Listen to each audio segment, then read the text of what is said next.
கர்த்தருடைய பரிசுத்த நாமத்துக்கு ஸ்தோத்திரம்.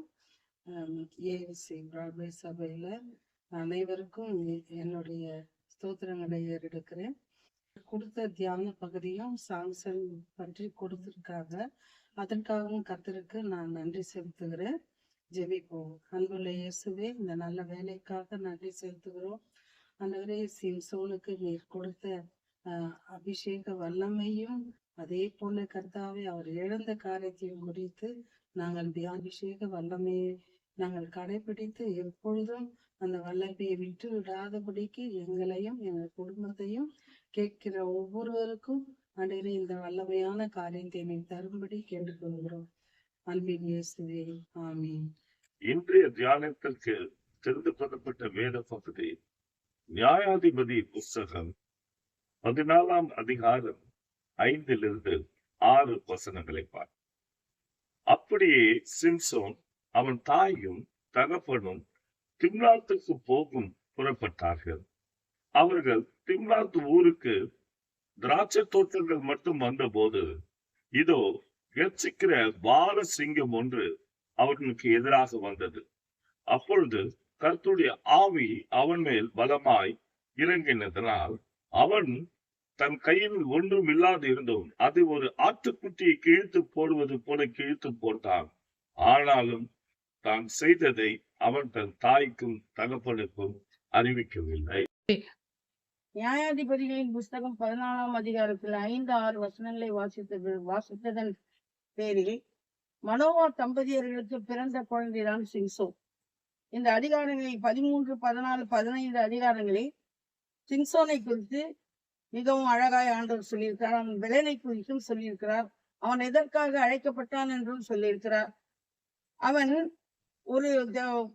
அவன் பிறந்தது முதல் தேவனுக்கென்று நசரேயனாய் இருப்பான் என்று வாக்குத்தத்தம் பண்ணின நம்முடைய தேவன் இஸ்ரவேலரை பெலிஸ்தீரின் கைக்கு நீங்களாக்கி ரட்சிப்பான் என்று ஒரு காரணத்துக்காக அவனை தேவன் தெரிந்து கொண்டார்.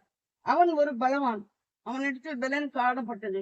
எப்பொழுதெல்லாம் சிம்சோனுக்குள் கர்த்தருடைய ஆவி பலமாய் இறங்கினதோ அப்பொழுதெல்லாம் சிம்சோன் அதிக பலன்சாலியாக மாறினான். எடுத்த காரியங்களை எல்லாம் அருமையாக செய்து முடித்தான். அவன் போகிற வழியிலே ஒரு சிங்கத்தை கண்டான். அவன் தாயோடும் தகப்பனோடும் அவன் கடந்து போகிறதான வேளையிலே ஒரு சிங்கத்தை கண்டான். அந்த சிங்கத்தை பார்த்தவுடன் அவனுடைய கையிலே எந்த விதமான ஆயுதமும் இல்லாமல் இருந்தும் ஒரு ஆட்டுக்குட்டியை கிழித்து எறிவது போல் கிழித்து எறிந்தான். காரணம், தேவனுடைய ஆவி அவன் மேல் பலமாய் இறங்கினது. இப்படியாக ஒரு பலசாலியானவன் கர்த்தருடைய ஆவி அவன் மேல் எப்பொழுதெல்லாம் இறங்குகிறதோ அப்பொழுதெல்லாம் அவன் பலன் கொண்டவனாய் காணப்பட்டான். அதற்கு பிறகு பெலிஸ்தீரின் நாட்களிலே 20 வருடம் அவன் இஸ்ரவேலை நியாயம் விசாரித்தான் என்று வேதம் சொல்லுகிறது. இப்படிப்பட்ட பலசாலியாய் இருந்த ஒரு சிம்சோன் தேவனுடைய ஆவி எல்லா நேரங்களிலும் அவன் மீது இறங்கும் என்று சொல்லி ஒரு தைரியத்தோடு இருந்த அந்த சிம்சோன் தெலிலாள் என்ற ஒரு பெண்ணோடு பரிச்சயமானான். அப்பொழுது பெலிஸ்தியரால் அனுப்பப்பட்டவள் தான் அந்த தெலிலாள். இவனுக்கு எங்கிருந்து வந்தது இவ்வளவு பலன் என்று அவர்களுடைய சந்தேகத்தின் பேரில் தெலிலாளை இவனிடத்தில் அனுப்பினார்கள். அவன் தெலிலாள் இவனிடத்துல கேட்டாள், உனக்கு எங்கு பலன் இருக்கிறது, எப்படி பலன் இருக்கிறது என்று விசாரிக்கும் போது அவளிடத்திலே அவன் தன்னுடைய பலன் எங்கு இருக்கிறது என்பதை அந்த மறைபொருளை அவன் வெளிப்படுத்தினான். தலைமயிர் சிரைக்கப்பட்டால் என் பலன் என்னை விட்டு போய்விடும் என்று அவன் தெலிலாளிடம் சொன்னான். அந்த ரகசியத்தை தெலிலாளானவள் பெலிஸ்தியரிடத்திலே அவள் அந்த ரகசியத்தை பெலிஸ்தியரிடம் சொல்லும் பொழுது பெலிஸ்தியர் அவன் முடியை சிறைத்தார்கள். சிறைத்த பொழுது அவர்களால் சிறைப்பிடிக்கப்பட்டான், சிக்ஷிக்கப்பட்டான். 3000 பேர் கொண்ட சபையிலே அவன் வெட்கப்பட்டு அவமானப்பட்டு நின்றவனாய் வேடிக்கை காட்டுகிறவனாய் நின்றான். தேவன் தன் பாவங்களுக்காய் மனஸ்தாபப்பட்டு யார் அவரிடத்துல வேண்டுதல் செய்கிறார்களோ அவர்கள் பாவத்தை நிச்சயமாக மன்னிக்கிற ஒரு தேவனாய் இருக்கிறார்.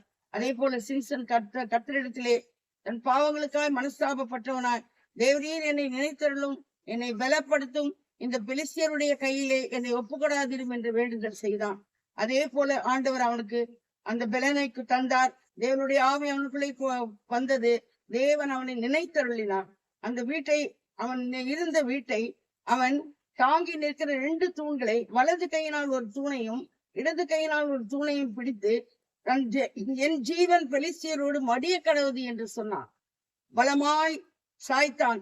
அனைவரும் மடிந்து போனார்கள். அவன் உயிரோடு இருக்கையில் கொல்லப்பட்டவர்களை பார்க்கிலும் அவன் மரிக்கும் பொழுது கொல்லப்பட்டவர்கள் அநேகமாய் இருந்தது. தேவனுடைய ஆவி எங்கேயோ அங்கு விடுதலை உண்டு. பலத்தினாலும் அல்ல, பராக்கிரமத்தினாலும் அல்ல, தேவனுடைய ஆவியினால் எல்லாம் ஆகும் என்று வேதம் சொல்லுகிறது. தேவனுடைய ஆவியானவர் எங்கேயோ அங்க நமக்கு நிச்சயமாக விடுதலை உண்டு.